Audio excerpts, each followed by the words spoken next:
अभी के कंडीशन में जनमत पार्टी चारों बगल कोन सभा हुए, आम सभा हुए, सबसे व्यापक स्तर में कर रहा है और अहाँ एक कोषाध्यक्ष छे, तो ई फंडिंग कत से मिले छे जनमत पार्टी के? जनमत पार्टी के फंडिंग मतलब जे जनता स्वयं पार्टी में लगल छे उ स्वयं फंडिंग कर रहा छे, चाहे वो अपना आप के उसमें सहभागी भए के है या अहाँ के जे सदस्यता छे सदस्यता कटा के है या जे जगह पर आम सभा है कौन सभा है ओठना कार्यकर्ता अपन व्यक्तिगत रूप से स्वयं उ चीज के आयोजक बने आयोजना करे छे। कोनो बाहर से जिसमें फंडिंग नहीं है, जनता ओठना के स्वयं अकर आयोजक बने छे, वो कार्यक्रम संचालन करे छे, ओठना के व्यवस्थापन करे छे। अहाँ सब बिजनेसमैन सब व्यापारी सब पैसा नहीं उठवे छे, चंदा नहीं उठवे छे? आज तक कोई नहीं कहते ये बात के, ने कोनो मतलब एविडेंस से ने कोनो प्रमाण छे। ए दुआरे हम लोग के बिल्कुल कोनो ककरो से पैसा नहीं उठावे वाला काम नहीं करे छे।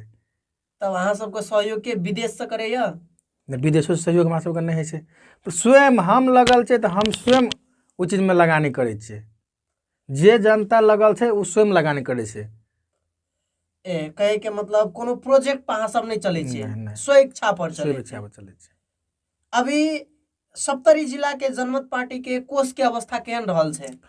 कोष के अवस्था अतबेक छे कि जत से कार्यक्रम संचालन है छे ओठना स्वयं उ सब 2 रुपया है 4 रुपया है अपन कलेक्शन करके कार्यकर्ता के भीतर कलेक्शन करके स्वयं ओकर व्यवस्थापन करे छे। यह अवस्था से मतलब कोष में पैसा रहे वाला बात नहीं है, क्या हम लोग अखन स्टार्टिंग पीरियड में छे, जते पैसा है सकबर हमरा सबके कार्यक्रम संचालन करके ओकरा खत्म करे छे और पैसा कलेक्शन अपने पदाधिकारी सब मिलके उ चीज के हम लोग के आगे बढ़ा रहा छे। अहाँ सब लेवी उठाबै छे? नहीं, लेवियो नहीं, लेवी उठे वाला बात नहीं है।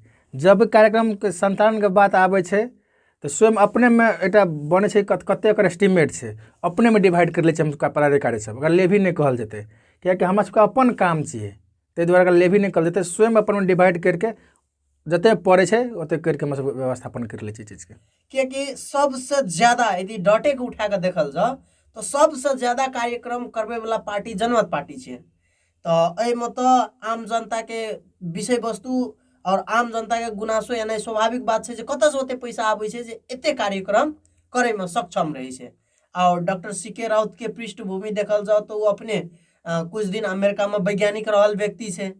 तो आम जनता के प्रश्न एहन रही छे जे नहीं विदेश से पैसा सब आबै छे तै लाके ई सब जनता के मुद्दा उठाबै छे, ओइ लाके तै द्वारा हम ई सवाल करलू, एकरा अहाँ बहुत बढ़िया से क्लियरो करे के प्रयास कर लिए, बहुत बहुत धन्यवाद।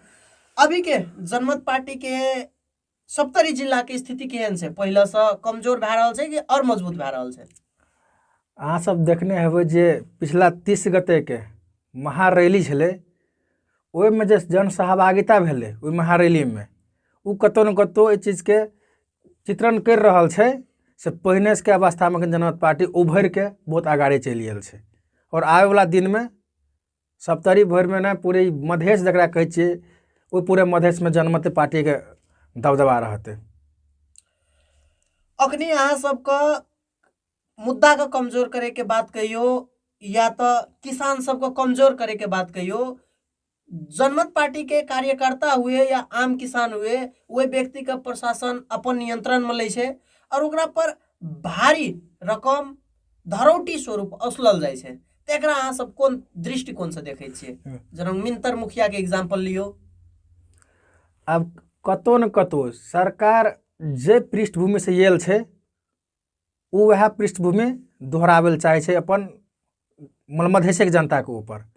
ऐसे पहिने जे भी सरकार स्थापना भेल छे जनता समाजवादी पार्टी के उ सभी गुंडागर्दी करके सत्ता कब्जा करने छे और ओकर सत्ता डगमगा रहल छे अखन। ते खातिर जनमत पार्टी के हो या किसान के हो एकरा के मतलब आर्थिक भार सौंपे के कारण से आंदोलन के मथर करना, लेकिन कतबो कुछ हेतै कतबो आर्थिक भार रहे चापे या दमन चापन करे ये आंदोलन रुके वाला नहीं है और कतबो ऐसा हमरा पर कथी विभेद के नीति अपनेते दमन चापन करते हम सब रुकबे नहीं बड़े।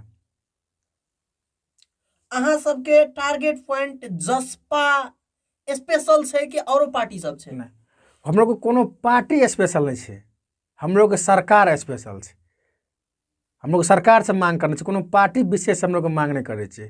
ई किसान के मांग जे सरकार के नेतृत्व कर रहल छै, चाहे प्रदेश सरकार है या संघ सरकार है, वो सरकार से हम लोग के मांग पूरा करे के लेल कहे छै। हम लोग कोनो पार्टी विशेष पर ई आंदोलन नहीं छे रहल छै।